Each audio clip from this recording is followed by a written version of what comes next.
OBC महासंघाचे सर्व पदाधिकारी हितचिंतक हे समाधानी आहेत आणि म्हणून माननीय मुख्यमंत्र्यांचे, मंत्री महोदयांचे, सर्व मान्यवरांचे आभार प्रदर्शित करून आम्ही हे आंदोलन या ठिकाणी थांबवतो आहे।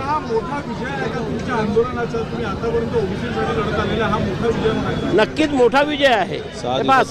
सर्वात मोठा आतापर्यंत 59 शासन निर्णय निघालेले आहे।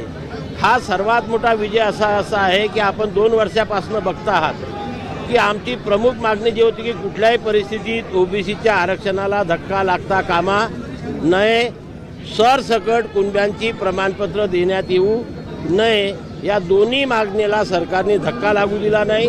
सरसकट प्रमाणपत्र देण्याची शिफारस सुद्धा या शासन निर्णयात नाही आणि ओबीसीच्या आरक्षणालाही धक्का लागला नाही। आणि ज्या उर्वरित 13 मागण्या आहेत त्यापैकी 11 मागण्यांचे GR आम्हाला 1 महिन्याच्या आत मिळणार आहे। याच्या